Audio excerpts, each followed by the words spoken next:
Hello, everyone. Welcome back to another episode of Honey Sundays. Today, we have my good friend Jenna Johnson on the podcast. She is a certified holistic nutritionist and gut health expert.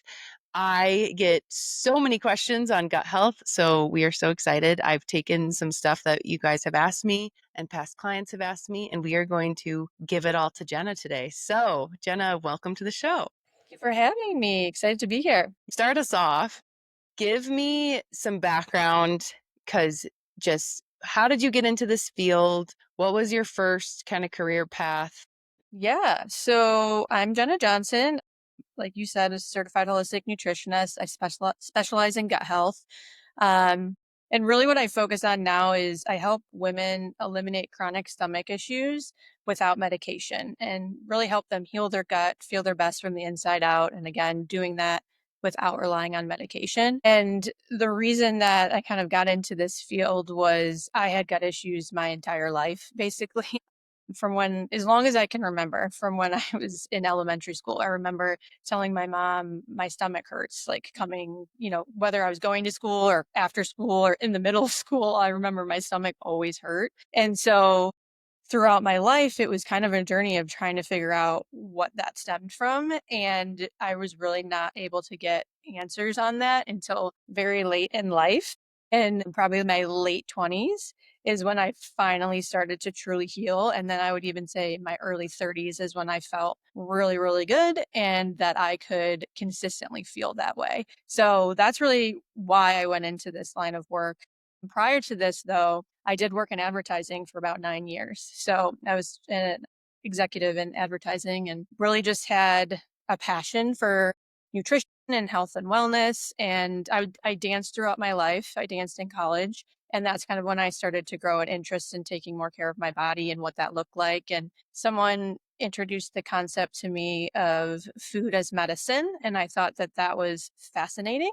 And so I really started to dive deep into what that meant and what that looked like. And then that really just became kind of a passion. And I started to just research that on the side and read a bunch of things about nutrition. Then this kind of was all alongside of then when I went into advertising, but then transitioned my career in 2020 to fully be a holistic nutritionist and do that full time. That's awesome. Okay, I have a question for you. Just to backtrack, when you were a kid, what are the things that you tried? Because I have a lot of moms that listen. So what Yeah. were the things that you tried? Did they do a lot of antibiotics or like what were the answers that you were getting when you were little? Yeah, that's such a good question. For I think when I was really young, it was kind of over the counter type things like Tums. I took a lot of Tums. Uh, Uh, and then when I finally realized that this was like something maybe I should go to the doctor and like see a specialist for, it was what's it called? Prilosec, which is another over the counter drug. And at that time, I think I was in college and I was like, this isn't something I really want to take. Like I was starting to understand that this was going to be a band-aid and wasn't going to actually get to the root of what was actually making my gut a mess and not feel good. So I didn't actually take the Prilosec. I remember I was about to study abroad, and that's what was kind of pushing me to like really get to the bottom of why I wasn't feeling good. Cause I'm like, I don't want to be abroad and not feel good and not know what to do. And I don't think honestly I got an answer because that's what they gave me was Prilosec. So I was just like, well, I'm not going to take it. I'm going to go and have to like kind of figure it out when I get back. But I do remember I felt better in Europe. So I know a lot of people say that and their food is a lot cleaner there. So then over time, as a lot of things happened with my gut. I actually had a parasite at one point. That wasn't the root cause of my stomach issues, but I did have that. And at that point, I started working with a holistic doctor. And that also taught me a lot and drew my passion even more into this field because she had me try things that no one else had me try, but also asked me questions that no one had ever asked me that were unrelated to my gut. Like I think people automatically assume it's food and that's what's making your gut issues. That's what making you have stomach issues. But that is really not the case. And we can get into that more. But she asked me questions that, yeah, like I said, no one had asked me about my lifestyle. And she really helped me heal from the parasite. But then that taught me a lot about continuing to heal my gut. So it was really a long journey to figure it out because it was this holistic approach. It wasn't an antibiotic or a medicine. And I really kind of then I saw another doctor later that was a functional medicine doctor, and he also helped me really heal. So that's why now what I do is help women get to that point way faster than I did because I think, well, I know so much more information. I think we as a society know so much more information, but I still think a lot of people don't. Like, there's still so many people that have no idea what it takes to actually feel really good from the inside out. And that also makes me sad. I'm like, I want people to know what it's like to feel so good because I felt so bad for so long too. Like, I had these stomach issues, and for a long time, the doctors and people in my life would just say that's normal, like everybody has them. And that's not the case. It's not normal. So yeah, so those were a few of the things, and I tried and kind of my road to get to healing. Yeah, I love that. Thank you for sharing. I think also the going back to what you said about people kind of just get used to feeling like crap, like Mhm. bloating every single day. I had a patient once, she was older, but she told me she had a bowel movement like once a week. And yeah, Gosh, so sounds bad. so painful. And she was like, "What?" Like, because 'cause I'm she's a family friend to everyone listening, but I kinda made a face, and I was like, "What?" I had never heard of that, and she was like, "Yeah, is that bad?" Just from detox pathways and obviously my line of work too. I'm like, "How are you feeling?" Because that's another thing of, like, what are we stuffed up with, right? That we can't get, and the gut affects our mood, which we'll touch on later. Yeah, I guess let's first question, because I have so many questions. But first question to go off of that is, because I was just talking about this recently. How often would you say best practice is to have a bowel movement? At least once a day. I mean, sometimes TMI, but I go more than once a day. But in general, the average person should be going at least once a day. If you're going once a day, that's good. Okay, good. Don't feel like you need to be going 2 or 3 times, but once a day, that's good. And what would you say? Because I want to expand on this. I get asked about this a lot with my clients, and then even with kids and different things, and or people working on their gut health. What are the side effects of not going once a day? So, well, I think you just touched on it, but one of the biggest things will be bloat. I mean, that will Mhm. show up immediately in your stomach because you're not detoxifying your body. I mean, us going to the bathroom is a way that our body detoxifies. You'll probably start to get some sort of discomfort, whether that's gas, pain in your stomach. You may even start to see things show up on your skin.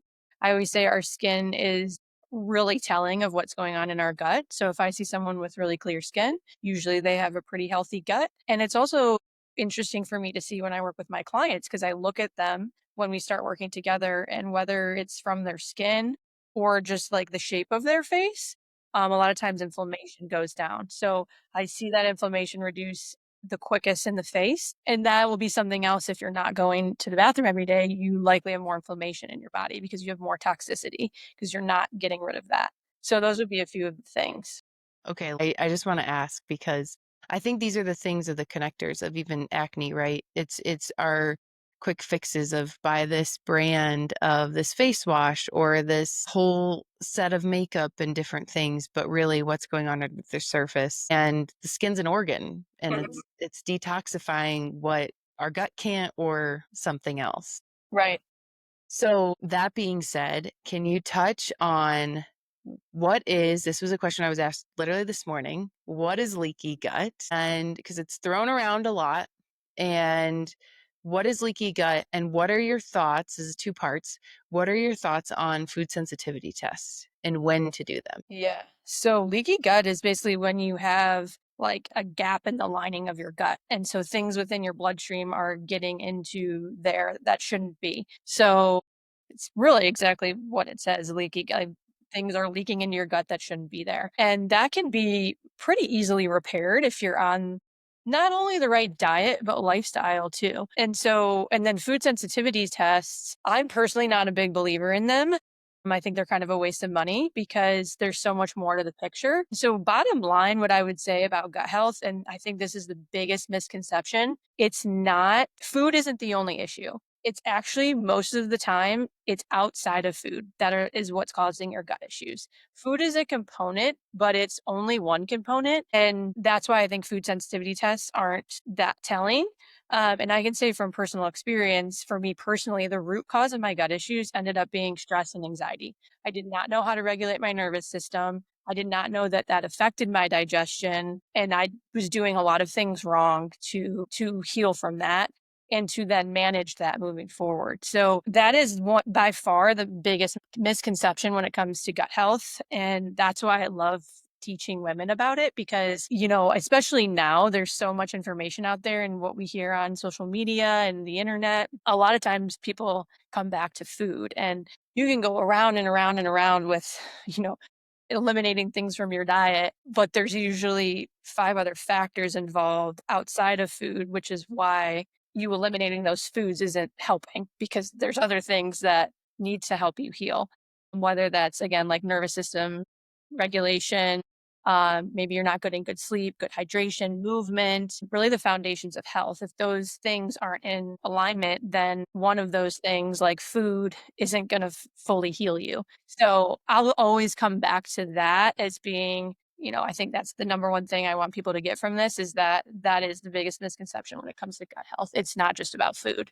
That's so good. I've honestly never heard anyone's put it that way, but that's perfectly simplified of yes, what else is affecting you? And the reason why I asked about the food sensitivity tests is because I think a lot of the times people are doing them too soon Mm. and then they're cutting out all these things. Many, I've heard, don't have any change really, or slight change temporarily because of exactly what you're saying. Like, same with these diets, carnivore, animal based, keto. People that constantly ask me questions about that. You can feel better because you're cutting out processed food usually Yep. for 30 days, but then if you don't feel that ongoing, what are the other factors? So this is a perfect segue of someone that mom or just a woman in general that's dealing with a lot of anxiousness, has gut issues as well, bloating, it's hard with is it the chicken or the egg? What would you say are some of the first things that she can do to kind of start healing in multiple ways, not just gut, but all of it? Yeah. So from our gut is our second brain too, if you've never heard that. So that is why our nervous system plays such a big role in our gut health. We actually have our gut has its own nervous system. It's called the enteric nervous system. So we have neurotransmitters in our gut just like we have in our brain. So like if you think of the concept of butterflies in your stomach, when you're nervous or excited, the reason you get those butterflies in your stomach is because we have those neurotransmitters. So when it comes to, someone that's feeling really anxious, like myself or this client you're talking about, or woman, hypothetical woman, Right. the first thing I work on with my clients and how I approach my practice in general is mind, body, soul. So the first thing we work on is mindset. And so that has a lot to do with regulating your nervous system. So some skills and tools you can use for that are things like breath work, movement, whether that's, I would say low impact, focus on low impact. So walking outside, things like Pilates, yoga, stretching, those are all going to help, regulate your nervous system. And a lot of those use breath work. So you're kind of killing two birds with one stone there. Try really understanding what causes your anxiousness and your stress. Like, what is it that causes you to feel that way? Because that's what's going to help you learn to regulate it. But then also your diet, obviously, secondly, with that is going to play a role because that can help regulate some of your nervous system too. If you're eating a lot of ultra processed foods, that can contribute to mental health issues. Focusing on a whole foods diet, and what I mean by whole foods is, things that I always describe it as nothing's been added to it or taken away from it. So a whole apple, a whole potato, a whole banana, whatever it is, focusing majority of your diet being from whole foods and really limiting processed foods because processed foods you're not getting many nutrients at all. And so those two things working together are really going to help with regulating the nervous system, which then in turn will help your gut health. Along with that, though, one thing that I think is so basic and we've just gotten so far from in our society is really being present and focusing on your food when you're eating it. When you're eating a meal, that is, I call it mindful eating. So that will help regulate your nervous system and your digestion. for so long in my life, like, I was a dancer, I was in and out of dance classes, I just had a busy schedule when I was a kid, and, I think a lot of us still have that, especially as moms, things like that, and we're just eating on the go. I mean, that's why fast food is so, Yep. convenient, prevalent, people eat it. We're just trying to get food as quickly and conveniently as we can, grab and go, energy bars, fast food, and it should really be the exact opposite. We need to be sitting down, focusing on just eating our food, not being on our phone, not watching TV, not being on our computer. I used to do that when I worked in advertising. I would eat my lunch and answer emails because I didn't want to stay at the office late. And that was horrible. That's when I had some of my worst gut issues.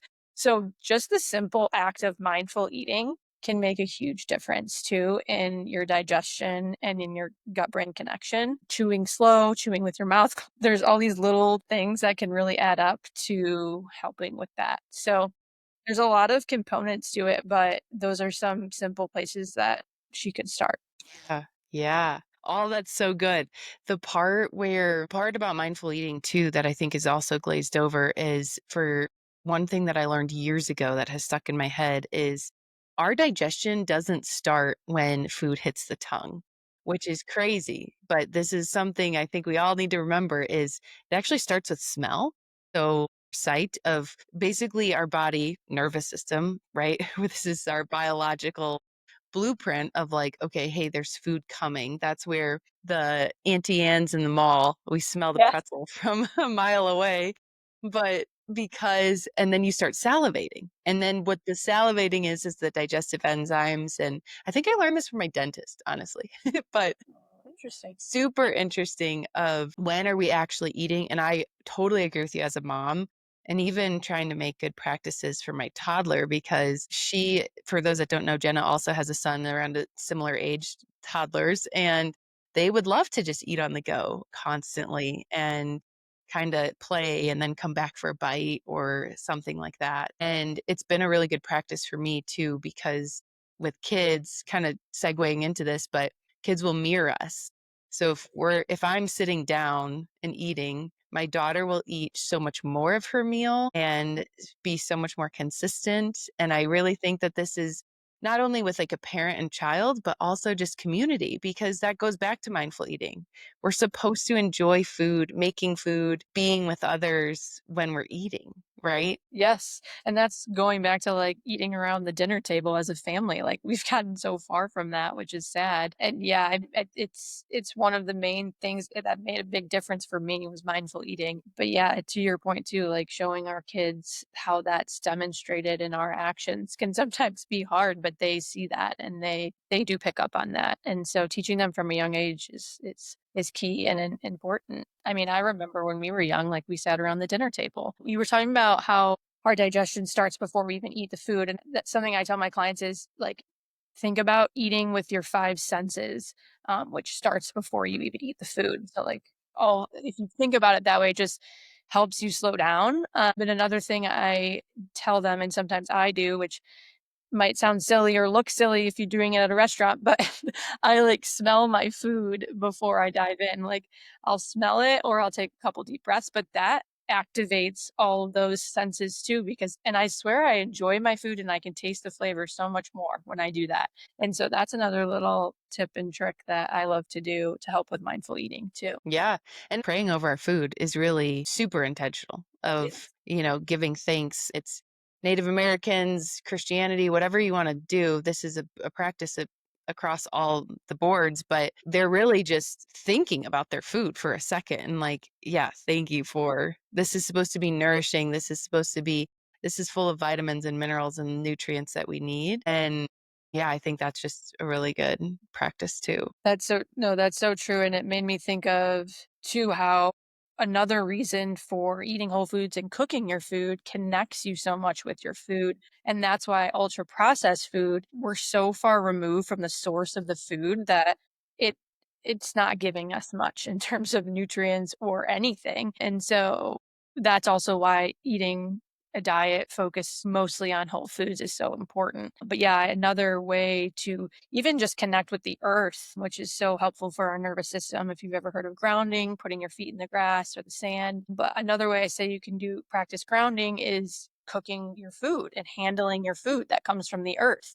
You're connecting with the earth in that way. So, yeah, there's so many things to it that I think it's just we think of eating as just this, thing we do subconsciously, just like breathing, and it actually takes some thought, especially nowadays, because we're just so constantly, Mhm. there's constant content and information being thrown at us that it takes actual effort and thought to be present when we're eating and to think about how we're breathing and all of those things. So it sounds silly, I think, to people, but it's so important, and it's truly what helped me heal and what helps most of my clients heal. No, I think the basics are just often overlooked. It's almost like because there's so much noise that we're inundated with, that these simple things like grounding or smelling your food or praying over your food or sitting with your family, it's like, nah, I need, Prilosec or antacids or And they're whatever. free. It's like all this stuff is free. Sunlight, it's Yeah. like no one Yep. makes money off of it. But yeah, coming back to the foundations of health Mhm. is, I truly believe, where healing lies. Yeah, so good. Question for you in terms of just staying on this path of mental health just for a little bit of I would love to talk about I have a lot of fertility clients, so eating for preconception and maybe just touching on that of what are some key because there's some things that they say you should avoid, things that they say you should eat. What Yeah. are your thoughts on basically prepping the gut for pregnancy? Because baby does get our gut too after, and also postpartum. Like, how does a poor gut microbiome affect our mood and postpartum in general? Yeah, so I would say, I mean, the gut is the foundation of preconception, pregnancy, and postpartum. If your gut health is not in a good place, I should say, hopefully your gut is in a good place, and that's going to really set you up for success, mom and baby. And talking preconception, if your gut is how you absorb nutrients. So if your gut health is struggling, then that will make it harder to conceive. If your gut health is in a good place, and you're absorbing nutrients, that also helps with your hormones and the quality of your eggs. So that's going to help with conception. And I think the biggest thing from a nutrient standpoint and a diet standpoint is, again, going back to basics, but focusing on whole foods, really trying to eliminate processed and ultra processed foods as much as possible because you're going to get the most nutrients from whole foods, and then your body's going to absorb those nutrients because we need so many nutrients. I mean, every day in our life, but especially if we're trying to conceive, and then especially during pregnancy and postpartum. So then moving on to pregnancy, our gut health is really important because it's going to help with things like supporting your blood sugar balance and your immune system. And it's going to help with, like you said, it helps set the foundation for your baby's microbiome. So that's going to be really important. And then moving into postpartum, your gut health is going to help with healing. It's going to help with regulating your mood. It's also going to help with hormonal balance. Our hormones go through these extreme changes when we go through postpartum, but also during pregnancy. And your gut health can actually really help to regulate those extreme changes if your gut is in a good place. And then in terms of like foods, you think you were asking about foods to eat. Yes. Obviously, that's a big topic of conversation when, especially once you get pregnant, there's so much information about what to avoid. And that's what's actually interesting. It's like there's so much information about what to avoid. No one talks about what you should actually eat. Mm. And I think a lot of the information about what to avoid is actually very outdated. A good book, if anyone is pregnant or trying to conceive, for talking about nutrition during pregnancy and postpartum, is called shoot, now I'm going to forget it. There's actually two. Is it the first 40 days? Well, the one that I'm thinking of, for it's Real Food for Pregnancy. I think that's what. Okay. Real Food for Pregnancy. And so I'll double check that and we can put it maybe in the notes. But yeah, it's really helpful because it does talk about like how that information is pretty outdated in terms of what to avoid because there's so many nuances with that too. And I understand why doctors give this kind of broad blanketed statement because it's so dependent on like, what you have access to and where you live and on the type of places you're eating out. So like I understand that, but having the knowledge for each individual is so helpful because then you can make those decisions according to your situation. So, but in terms of what to eat during pregnancy, I would say again, it's like focus on whole foods. Like that's just how, I mean, the overarching thing, and it's so simple too. Like, you don't have to overthink it, but there are like, there's it's also dependent on like what your diet was like prior. I know like when I was pregnant with my son, I craved a lot of things that I didn't eat prior. So like I don't eat a ton of chicken, but I craved chicken when I was pregnant with him. And I've heard that, and this makes sense to me, that the reason your body craves those things is because you're lacking in those nutrients. So that body is amazing. Like it can tell you those things. Eggs was another one. I didn't eat a ton of eggs prior, and then I wanted eggs when I was pregnant.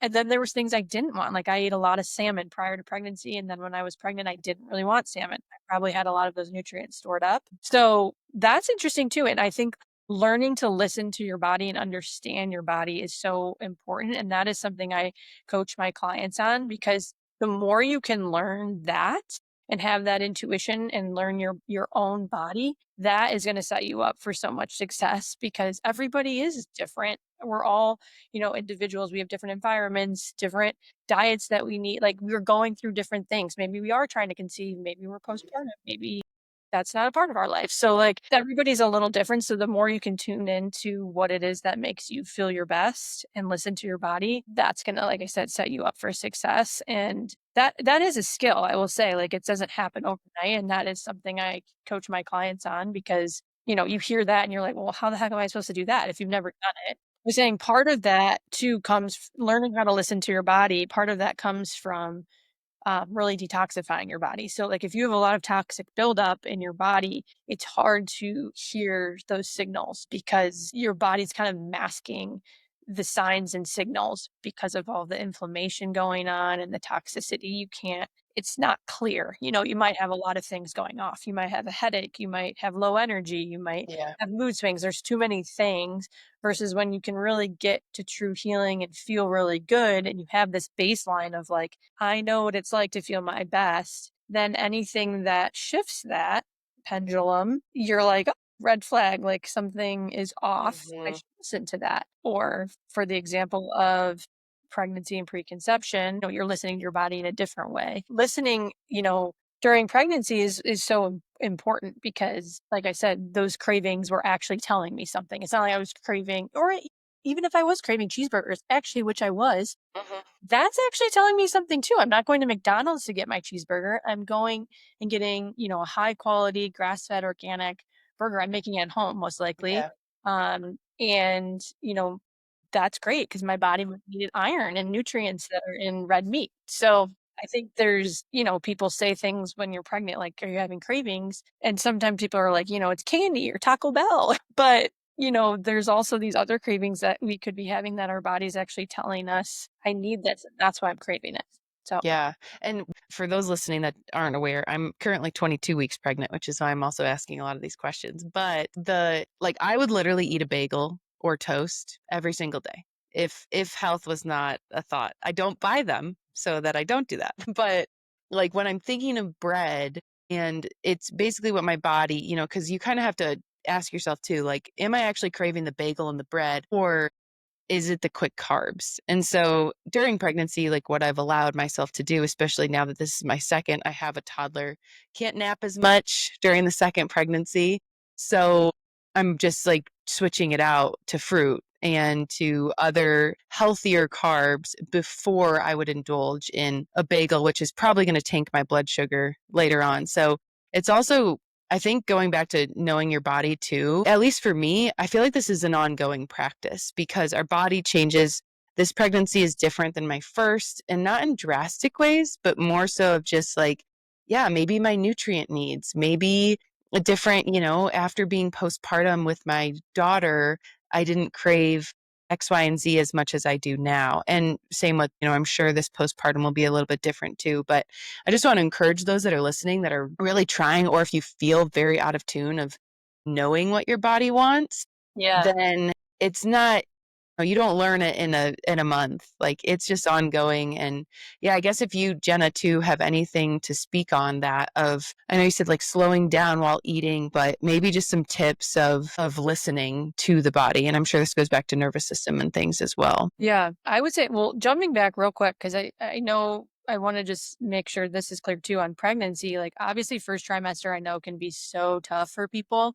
for women. So, sometimes you just got to do what you got to do to, survival mode.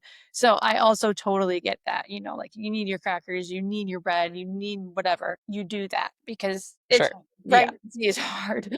Uh, Now I will say the other thing with that is there's healthier options. Like there's healthier crackers, there's healthier things. So you can go that route too.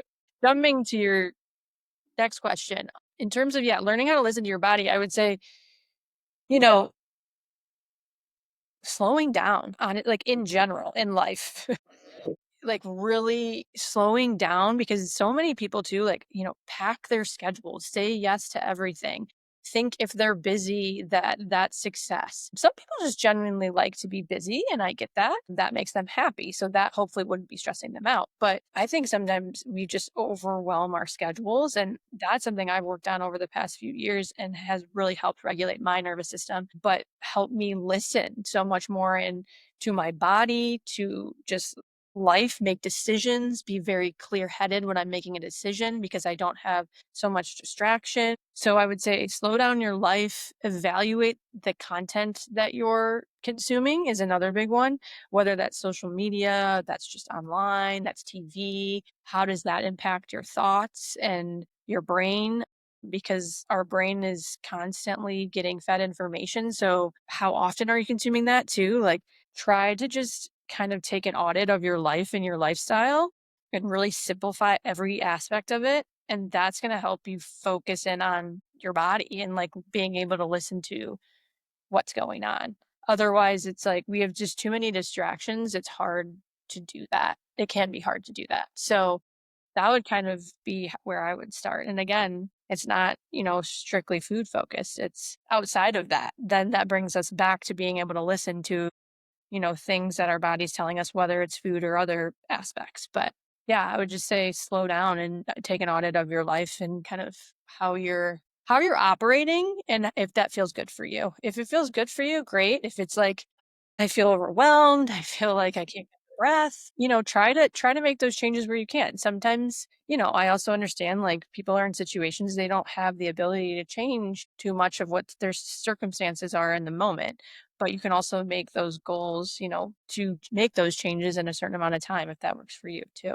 Yeah. Let's stay here for a second. Let's expand on nervous system because I think, at least from my experience, I have a lot of people taking care of their nervous system, but almost in a task type way. So they're like, okay, I did my 10 minutes of meditation. I did my legs up the wall for 10 minutes. Yeah. But then the rest of my day is slam packed. I hate my job. I don't like any of these friends. I'm exhausted after I work out. So I would love to have you expand on that a little bit more of because our nervous system is not just these practices are great, of course. But it's like I really love what you said about auditing different things because really our nervous system, I mean, it's on all the time. Like even while we're sleeping, thinking of danger, music, right now as we're talking, we're filtering out other things going on in our house or maybe outside of our house. Yeah, I mean, outside of what I said, I'd say audit, again, the content you're consuming, your schedule, I think is a big one, your job, how that affects your nervous system, how you kind of move about your day too. Like, do you wake up and it's like, go, boom, we're rushing through it? Or do you give yourself a moment in the morning? Whether you're, a mom who can get up before your kids to give yourself that time for yourself, or if you're not a parent, what does that look like for you? I'm trying to think other area. I mean, I would audit your diet for sure. That plays a big role in your nervous system. Again, your gut brain connection. So it goes both ways. And in terms of what I've done to help regulate my nervous system and audit my life, would be a lot of those things. Really, a big thing for me was figuring out how to slow down. And I'm really intentional with what I say yes to.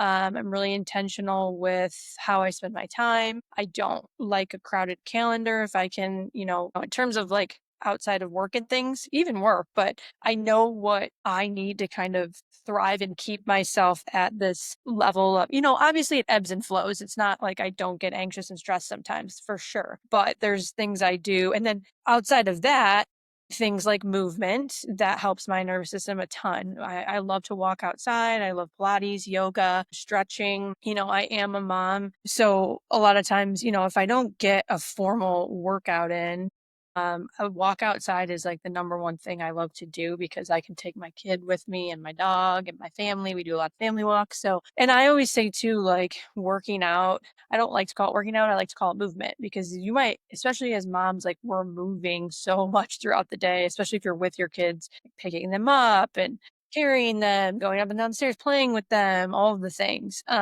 So movement helps a ton when it comes to nervous system regulation, breath work, like I said before, eating a diet focused on whole foods, quality sleep, also really important. I think we take the basics again, the basics of our health and the foundations we take for granted. Getting high quality sleep, 7 to 9 hours a night of quality sleep. So that means you're actually sleeping, as best you can, but hopefully not waking up or anything in the middle of the night. That's what you should target. Getting proper hydration is another one. So drinking enough water throughout the day. I always say try to target half your body weight in ounces of water. Also supplementing with some electrolytes, because if you're not supplementing with electrolytes, you're not actually absorbing all of that water. There's a lot of ways you can do that. You can use high quality sea salt. You don't need to buy like an electrolyte powder if you don't want to, but putting a little sea salt in your water, that can give you some electrolytes, which is great. But yeah, really taking it back to the foundations and then auditing from, and then outside of auditing those things too, I also say focus on the things that bring you joy. So like auditing what it is that might cause like extra stress or anxiety or feel, you to feel that anxiousness. And then on the opposite side of that, what are the things that bring you joy? So this is actually an exercise I have my clients do, is like, what brings you laughter, joy, things like whether it's, sometimes it's like painting, playing the piano, dancing, listening to music, just being outside, hiking, fishing, it could be anything. And do those, try to make time for those things. That is another way. And that's the thing too. It's like when our schedules are so packed, we don't have time for those things. And it can be the little reading, like it could be reading a couple pages before bed. Like it can be something small. For me, like I love listening to podcasts. So I make time. It's kind of like a deal that my husband and I made at night. He does bedtime with my son and I clean the kitchen and listen to a podcast. And I actually really enjoy doing that. But then I love being outside. So I try to be outside as much as I can. And there's different, like you were saying, seasons of life. Like this is a pretty busy season of life for us. And so those little things, just being outside, that's easy to incorporate. I might go outside with my son all the time. So, and then at night, listening to my podcast, those are easy to incorporate into my routine. It doesn't have to be these big things. It's just what can you fit into your daily life Hmm. already, like into your routine already. That would be an easy add on. And so, yeah, those are a couple. Hopefully that answers your question. Super helpful. And this is something I talk about with clients a lot. I talk about this a lot on the podcast of like, what are you looking forward to? I think sometimes our calendars just, it's not even that we're filling up our calendars. I'd argue sometimes it's more that they're getting filled for us. Like you're invited to this wedding, you're invited to this, you have to go to this for work, you have to do this. And then it's like, where is the space for your desires and your joy and things that are filling your cup? And I think that's such good advice. And again, I know that a lot of the stuff that we're talking about sounds so simple, but really the body's connected in every capacity. So it's always like if your eyes are hurting or you're getting headaches, like, is it the screen time and that you need to get outside? Like, you might not actually have an eye problem. I think just sometimes our world compartmentalizes a little bit too much, especially when it comes to the body. Like, when you think about the doctors that we have a GI doc, we have an ophthalmologist, we have a dentist.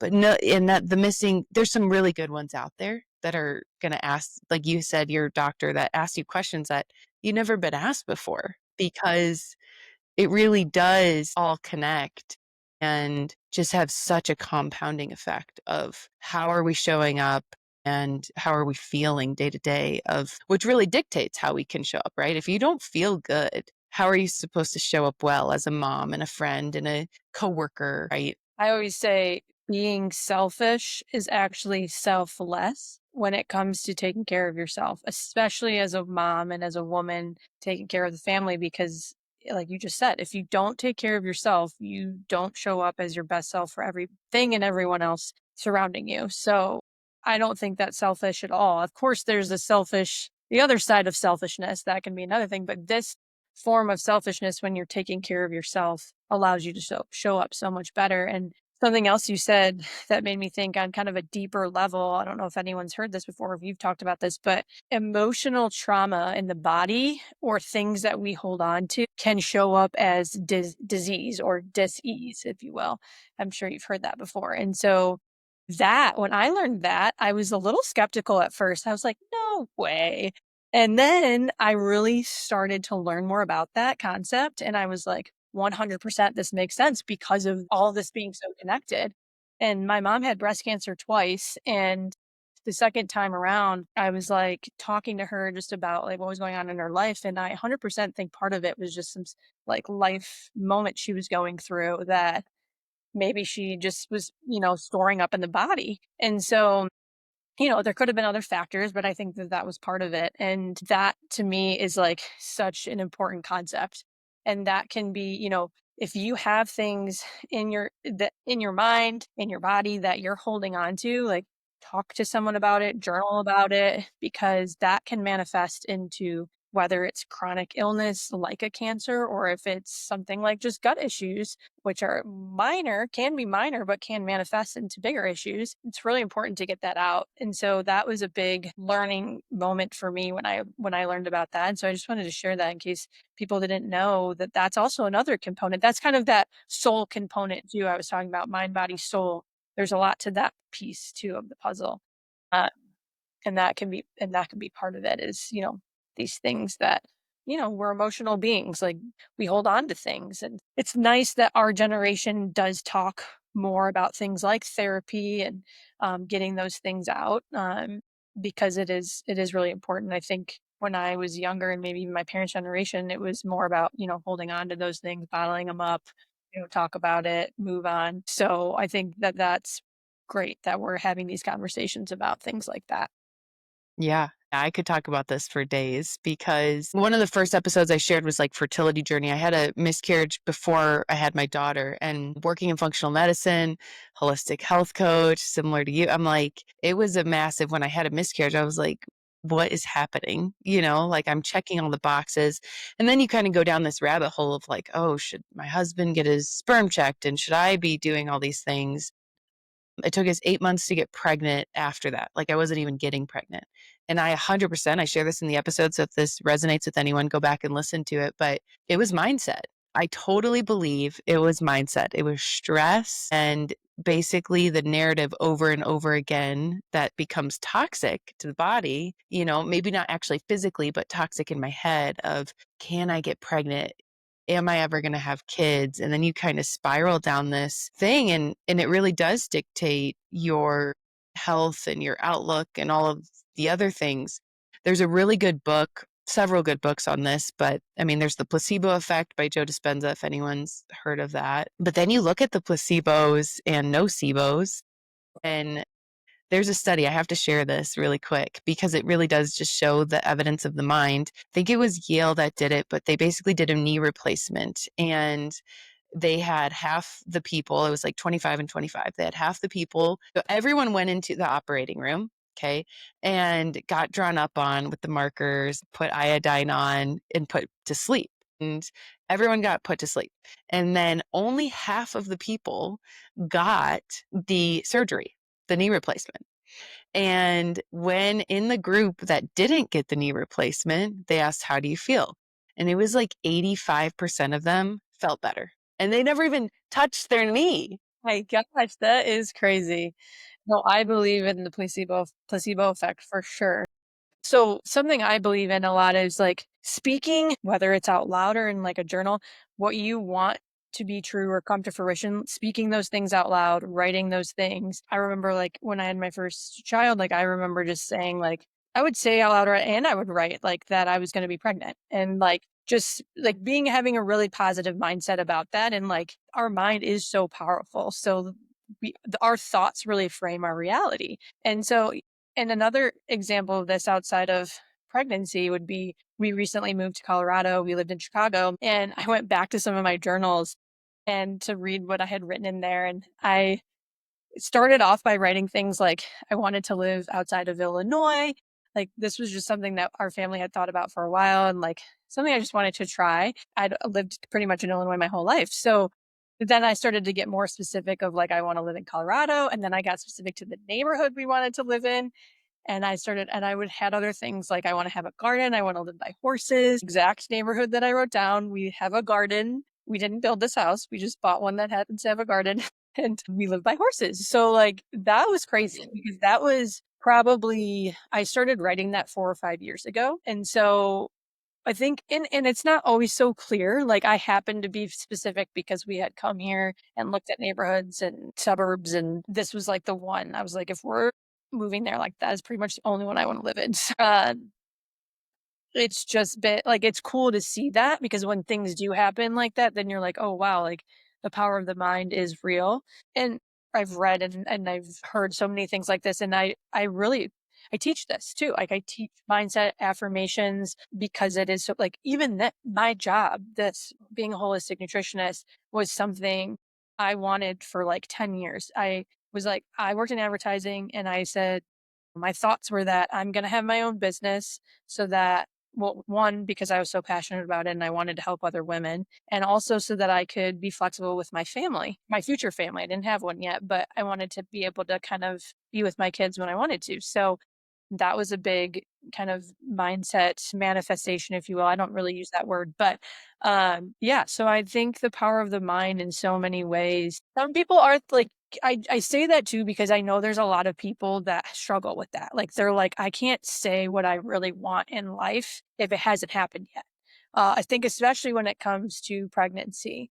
And like if you have had struggles, of course that's hard, but to get in a mindset, and you could probably speak more on this from your personal experience, but to get in a mindset where you're like, I'm going to be pregnant. You speak these words of truth and positive affirmation into the universe can help your mind get there. I think obviously there's the physical component too. That's obviously a huge role, but because our mindset plays such a big role in the physical part, they work hand in hand. So yeah, I mean, you could probably speak more on that, but I've just seen it so many times in my life in some ways. It's been really cool to see. I was just talking to someone about this. The timing is divine. We moved this year too, within Colorado, but like I was looking back at my journal entry and I like wanted to live across the street from a park. And I live across the street from a park. And I also wanted to preface like I had a home birth with my daughter, and I, uh, I had a home birth with her, and I was like, "You know what? I'm gonna write out this beautiful birth. It's gonna be so easy and painless and whatever you see on social media." And it wasn't, okay? I'm just gonna be clear. My labor was like 36 hours, 33 hours, and it was really hard, and it was not pretty much anything I wrote down. However, I also want to talk about and just touching on that of like, even though it's maybe not going to be exact, you still have to put out put out there what you want. In a lot of ways, like she was a healthy baby. I did have her at home. I was healthy postpartum. Like the big things were covered. Yeah. Did she arrive a day before that I would have liked her to? No. I just think to like focusing on, and this is such a good exercise. I actually talked about this yesterday, but I think you did it and then I did it as well. Of like, if you do journal, if you don't journal, I highly recommend it just to look back. I always think too of, if my grandma had journals to go through, I think that'd be so cool to like see that. So just one for the legacy part, but two, I have gone back and like highlighted things that I have prayed for and things that I have hoped for that have really come to fruition. And I think, again, the busyness and the distraction, sometimes we don't even realize, like, this sounds so cliche, but we really are in the good old days. Like, we really are in some part of us, some version of us did dream about being however old we are and having a house or maybe like, thriving in a corporate job. It fill in the blank. But I think that is so important to just, this is all going back to the nervous system of just noticing, what is filling your cup, what has already been filled that we are maybe just not even able to sit in because there's so much noise. Yeah, no, totally. I think too, like you said, it might not happen exactly how you wrote it down. In this instance, that one of the examples I was giving, it kind of did, which is crazy. Hmm. But Which is there's great. a lot of other things, yeah, that it was like a roundabout way to something happening that's like, "Oh, well, it actually kinda got me there, but in a weird way." Like, it doesn't always happen perfect, but it's just getting your mindset to a place, like you said, where you can kind of just I think that's harder though for some people to be like it's not like future planning. It can be Mhm. like something you wanna happen this week even. Yeah, right. It doesn't have to be like a big thing either. It can be the smallest things, like, you know, from a gut health perspective, bringing it back to that, like you want to focus on eating whole foods, just start, taking little actions towards it, but also from a mindset, like, what does that look like? What are the things you're eating? I had a client recently, she's moving into a new house and she designed this beautiful kitchen. And so she was just, focusing on what that looks like for her cooking in that kitchen and what she's cooking. Mhm. Um, so it can be, whatever that looks like for you. Yeah, no, absolutely. This sounds a little bit woo woo and write it down and it will happen and stuff like Yeah. that. And I don't want to press on that, but there is a part of what is this is kind of getting into it, but there is a part of like, if you are not aiming or wanting anything, then what are you expecting to come? Because I think that our society right now is, well, I don't want that and I don't want this. We have this prejudice about things that we don't want necessarily. However, sometimes we focus more on that instead of what we do want. And maybe just that's some of the first things too, health wise, everything of like, what do you want health wise? How do you want to feel? Maybe just writing down, how are you going to get there with all of these wonderful tips that Jenna's given of it really is just small stuff and you don't have to do it all at once. You can just kind of chip away and they do really compound of even a walk outside every day. Like there's more to that than just Yeah. walking. Mhm. And I always say too, like, try to fall in love with taking care of yourself because that's what's gonna keep you coming back to these consistent habits. And that was a big kind of mindset shift for me because I think I grew up in the 90s where it was all about, diet culture and how skinny can you be and all these fad diets. And it wasn't about like how do we actually take care of ourselves. And so and it was something that I had these thoughts like when I was younger, I wanted to look good and I wanted to be thin because that was kind of the information being fed to me. But then I hated, like, I didn't really work out because I was a dancer. So that was my form of workout. And then when I had to like learn how to do that, I was just like, oh, like, I did it, but like I didn't enjoy it. And so I think a lot of my mindset for a long time was like, I need to do these things to look a certain way. But it wasn't until I had a lot of these mindset shifts on, well, what if I just took a completely different approach to how I see my health and my life? And then became about, because I had these gut issues for so long, it became about, I just want to feel good. So then that was kind of the root the top of the pyramid for the mindset was like, I want to feel good. And what does that look like? And what that looked like then became all of the habits that I created that I knew made me feel my best personally. And that's what kept me coming back to those versus before it was like the thing that kept me coming back to like working out and eating healthy was like almost like guilt.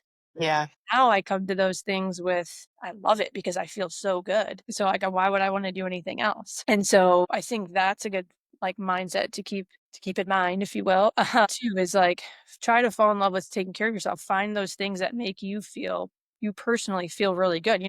For me, I love Pilates and yoga, but for you or for someone listening, it could be you love going on a long run or you love Yeah, right. training. So, or you love biking or whatever it is. Like find what it is that is going to keep you coming back. Don't just pick something because you think that that's good for you because it actually isn't. Like I used to do HIIT training and it was way too much stress on my body and I was bloated every time I walked out of the class.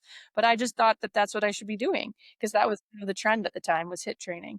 And now I keep it low impact because that's what I feel best doing. The other thing was kind of tying it back to being woo-woo, like, I also totally get that because I for like, thought this was kind of woo like, journaling and mindset, I was all like, "Yeah, yeah, yeah." But now I do really believe in it because I'll say, like, I don't journal every day, I used to do it more, I think as a mom, sometimes things have to give, and I'll do it now occasionally, but, I do love it, like, it's fun to go back and look at it. But yeah, I mean, if it does feel like woo woo to you at all, try it and then get back to us because Yeah. it is it's not I mean, mindset it's so connected, and so I think I took a business class one time, and they really kind of taught me about mindset. And I was like, yeah, like I did it though. I was committed. So I was like, I'm going to do everything they're telling me to do. And it did really work. And that was when I was like, okay, they're on to something here. And I started applying that to all aspects of my life. And now I'm like, yeah, I get it. It's really powerful. So, It is. Yeah. I mean, it sounds woo-woo and depending on your definition of that, but like, I mean, the Bible even says words bring life or death. So like, how are we speaking, not only to ourselves, but also to others? And I mean, you can see this with kids, right? Kids are mean. They're to the point yeah. sometimes, like some middle school age kids, and you can't take it back because it really does stick with us if we let it.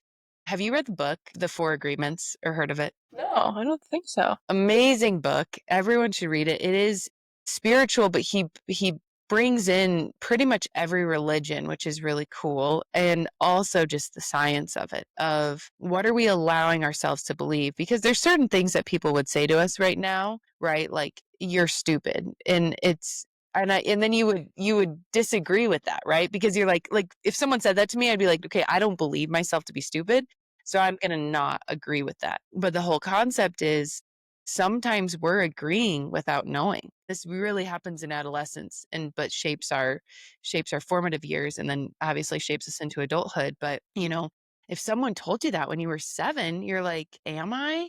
Like, and then what follows that? And he talks about each agreement. So that's the first one is like what other people are saying to you. You can either basically your soul and your identity can agree with that or you can reject it. It's a fascinating book. It's like 110 pages. It's super quick.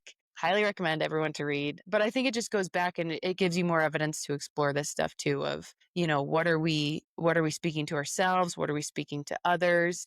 When someone, I don't know if you've ever had that, like I had friends in high school, I played volleyball and basketball, and it's like someone did, or myself, didn't do a good job. And someone's like, no, you did great. And what they're saying is not true, but you're like, you know what? I'm going to receive that because I Yep. know it wasn't great. Yep.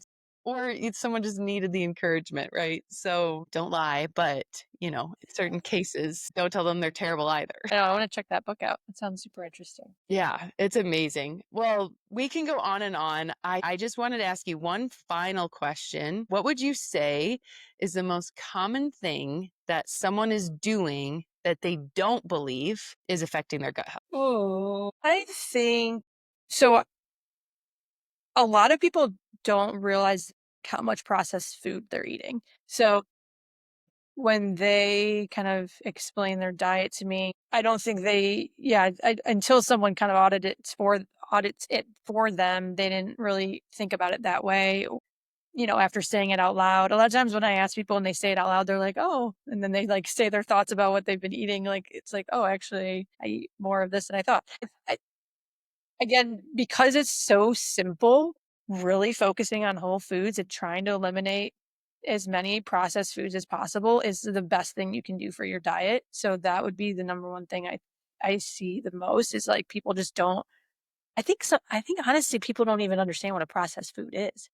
That's Yeah. why I want to make sure people understand that too. Is again, it's your fruits and your vegetables. Nothing's been added to it. Nothing's been taken away from it. It comes from the earth. I mean, Hmm. certainly you can take a potato and roast it, or you can take veggies and steam them, or you can cook with these foods. Ultra processed foods are going to be things like Cheetos, Hmm. Doritos, Pop Tarts, cereal, and then there's minimally processed foods, which would be in between those two things, which are going to be some of the healthier options of those things. So like there's healthier chips like Hmm. and crackers like Simple Mills, Siete, Hmm. healthier cereals like Seven Sundays. So those minimally processed, I would say, can be a part of your diet, but still try to keep those to a minimum too. So I'd say if you could keep like 80% of your diet to whole foods and only that 20% minimally processed is where you kind of want to be. Hmm. And then too, like if you're eating out at restaurants, I mean, I love to eat out. I'm a foodie. So like definitely do that, but keep be aware of how much you're doing it because they can be using inflammatory ingredients, especially things like seed oils. They tend to cook with those a lot. So don't overly stress about it, like enjoy yourself, but if you can just really simplify it focusing on whole foods, that's going to get you really far. And understanding what a processed food is. Hopefully that helped giving those examples. But if there's any questions on that, I mean, look it Mhm. up or for examples and more if you need it. Oh, another tip on that is when you're grocery shopping, shop the exterior of the grocery store. That's where most of the whole foods are going to be. The interior aisles are where all the processed foods are. So that's an easy way to think about it too. That's a good one. Yeah, whole foods, but basically single ingredient foods, which is Yes. essentially, yeah, just another way of saying that of, potato, apple, egg. Obviously, those are all Things you similar. could get at the farmer's market too that Yeah, I mean, exactly. I guess farmers markets sell a lot of other things now too, but Yeah. a lot of farmers markets are selling mostly whole foods. Yes. No, absolutely. Okay, so good, so helpful. Well, thank you so much for coming on. This show is going to be so just eye-opening, and I'm hoping for all that are listening that this is just encouraging of you don't have to overhaul your life, and a lot of these things are really simple. Also, if you have questions for us, please DM me and Jenna or both of us or one of us, and we can always do another podcast and just kind of Q&A like some questions because I know this is a hot topic, especially with, digging in more of preconception, postpartum pregnancy, but also even kids' health as well. Mm. So that's a whole other thing that we really didn't even touch on. But yeah, that being said, do you have anything, any offers, anything you want to share, or more specifically, where they can find you too? Yeah, definitely. So I work one-on-one with women. So you can reach out to me through my Instagram or my website about that. There's more information on my website about how I work with clients one-on-one. And then I also have an online program. It's called Bloat Be Gone. Mm, And you can also learn more about that on my website. And that's pretty much just self-paced, but it's an online course to help you heal your gut. So that's also something I offer. And then I also have an ebook that's called Juicing for Gut Health. So it's all about juicing. I used to get, and I still do, so many questions about juicing because it's something I do. And I really believe that was actually something that really helped heal me. And I still believe in juicing a lot. And it's a whole other topic we talk about. But I used to get so many questions. So I decided to make an ebook. So it's like 40 pages, answers every question you would have about juicing with recipes in it and everything. So that's something else. And then, yeah, just my Instagram. I give a lot of information on there. I do have a TikTok. I'm not super active on it, but if you're on TikTok, I am on there. there we And go. website. I think that's everything. Amazing. I'm gonna buy the juicing ebook. I've always, I've like dabbled in it and then I'm like, I don't know, but I love it. I love doing, especially in summer. I feel like there's just like the freshness is so good in summer. It's good. I definitely will say I don't do it as much now with having my son because it is a little bit of work. You got to prep. Yeah. I love the juicer I have. It's so like you can put like a full apple, a ton of Mhm. celery real quick, but it's like the prep and the cleanup is so now I do it probably like once a week, but I still Mm. love it and I think it's so beneficial, especially for gut health. So Yeah. Amazing. Okay, well, thank you so much for being on. As always, guys, please, if this resonated with you, share the show, rate the show, tag us on Instagram when you are applying some of these things to your life. So we can't wait to hear about it. And yeah, Jenna, thank you so much for being here. thanks for having me.